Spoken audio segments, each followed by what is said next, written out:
kam gre moj dan. Uravnotežena raba digitalnih naprav. Naš vsakdan je sestavljen iz različnih področij, ki so za nas pomembna in katerim posvečamo čas in pozornost. Eno takšno področje je na primer družina, s katero imamo skupne obroke, gremo na izlet ali igramo družabne igre. Drugo področje so prijatelji, s katerimi se družimo na igriščih in gremo z njimi na potep. Večje področje je tudi šola, ki hočemo ali nočemo predstavlja velik del našega dneva. Seveda pa je čas tudi za hobije, področje, kjer se sprostimo in zabavamo. Lahko pa nam je pomemben tudi zabavni čas za zasloni.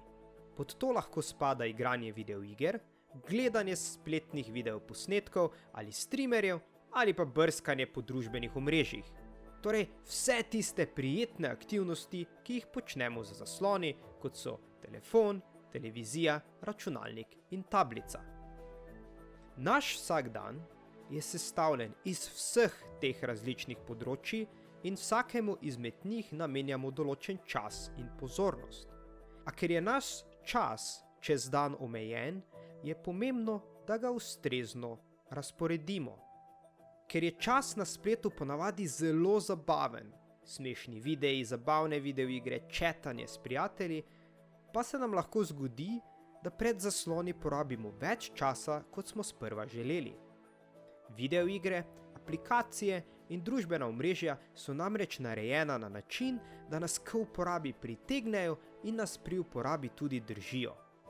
Če vsak dan porabimo veliko ur za zabavne in sproščujoče vsebine na spletu, moramo biti pri razporejanju svojega časa previdni, saj druga področja posledično ne dobijo ustrezne pozornosti in nam lahko začnejo uhajati iz rok. Kakšna domača naloga ostane neopravljena, s prijatelji se ne družimo več toliko kot prej in mogoče imamo tudi več sporov z družino.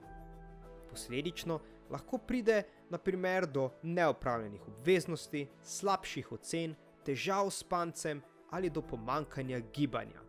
Vse to pa je lahko nevarno tudi za razvoj digitalne zasvojenosti. Da svoj čas na spletu uravnovesimo, si lahko najdemo kakšen dodaten zabaven hobi, stran od zaslona, se odpravimo s prijatelji na igrišče, si vzamemo kakšen dan pauzo stran od uporabe naprav in med opravljanjem obveznosti zaslone odstranimo, da ne motijo naše koncentracije. Spletno okolje je lahko zabavno, a poskrbimo, da to ni edino okolje, v katerem se gibljemo. Namreč, ko poskrbimo za druga področja v našem življenju, bo tudi čas za zasloni veliko bolj uravnotežen, sproščen in zabaven.